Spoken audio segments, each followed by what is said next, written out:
Jumpa lagi dengan saya Yedi Indra di Seruput Kopi Cantik dengan renungan yang berjudul Mau naik level? Ini tantangannya. Jika kondisi susu memburuk, ia akan menjadi yogurt. Yogurt lebih berharga daripada susu. Jika menjadi lebih buruk lagi, ia akan menjadi keju. Keju lebih berharga daripada yogurt maupun susu. Bagaimana jika jus anggur menjadi asam? Ia berubah menjadi anggur yang bahkan lebih mahal daripada jus anggur. Kita tidak menjadi buruk karena telah melakukan kesalahan. Kesalahan adalah pengalaman yang membuat kita lebih berharga sebagai pribadi. Christopher Columbus membuat kesalahan navigasi yang membuatnya menemukan benua Amerika. Alexander Fleming kelupaan meninggalkan wadah pembiakan bakteri saat hendak berlibur pada September 1928 setelah beberapa bulan meninggalkan laboratorium dan kembali. Fleming menemukan wadah pembiakan bakteri Staphylococcus aureus yang sedang dikerjakannya telah terkontaminasi jamur yang kemudian diidentifikasi sebagai Penicillium notatum yang menjadi penisilin antibiotik yang mampu membunuh bakteri. Kesalahan tidak sengaja yang akhirnya menyelamatkan nyawa jutaan orang. Saya tidak menciptakan penisilin, alam yang menciptakannya. Saya hanya menemukannya secara tidak sengaja, kata Alexander Fleming. Menarik sekali bukan? Fakta ini menyadarkan kita bahwa sesungguhnya Tuhan sangat baik. Kerap kali yang kita anggap malapetaka sesungguhnya adalah blessing in disguise, berkat yang tersembunyi.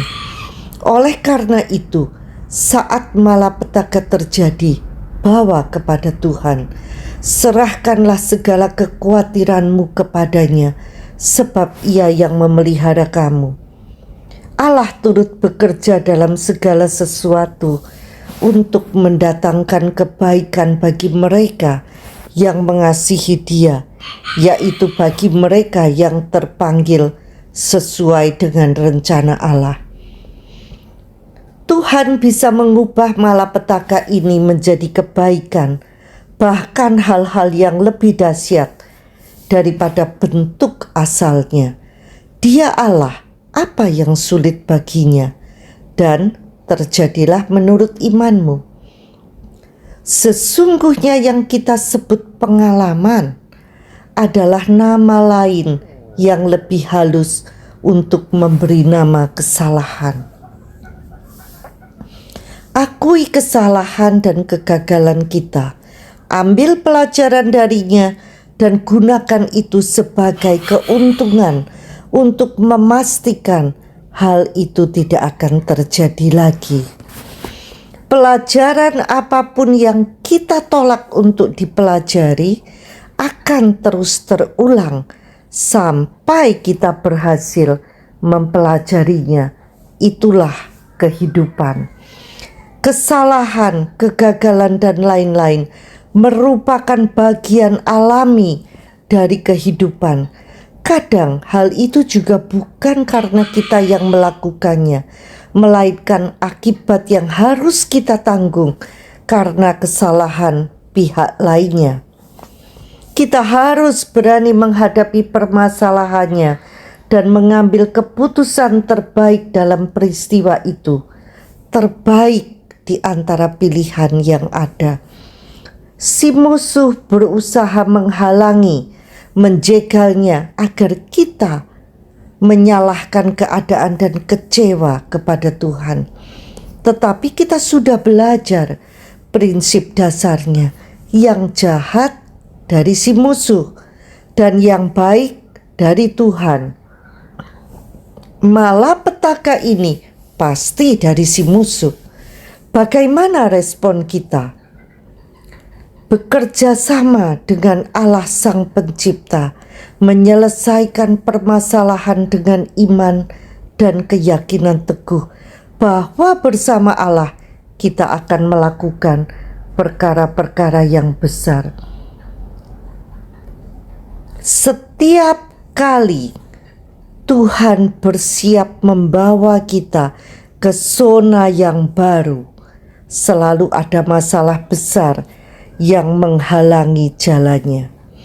Masalah besar adalah tanda bahwa begitu kita berhasil melewatinya, kita akan melangkah maju. Kita akan melangkah ke dimensi yang baru. Berhentilah mundur dari Goliat. Itu tandanya Tuhan punya sesuatu yang lain untuk kita. Sesuatu yang lebih besar dan dahsyat. Sekarang saatnya untuk melawan, bertarung, dan berjuang. Goliat bukan untuk menghalangi Daud. Goliat adalah promosi untuk Daud. Tulisan dari T.D. Jakes. Keputusan kita di saat kritis akan menentukan apakah kita tetap memilih berpihak kepada Tuhan atau justru berbalik menyalahkan Dia, memilih berperang melawan musuh atau justru lari terbirit-birit ketakutan. Keputusan kita yang menentukan endingnya. Jangan biarkan kesalahan membuat kita terpuruk. Latihan tidak membuat sempurna. Kesalahan yang kita pelajari itulah yang membuat kita sempurna. Ayo terus maju, kalahkan si musuh. Orang yang jatuh dan bangkit lebih kuat daripada orang yang tidak pernah mencoba. Jangan takut gagal, tetapi takutlah untuk tidak mencoba. Sampai jumpa di episode berikutnya bersama Yeni Indra di Seruput Kopi Cantik. Tuhan memberkati.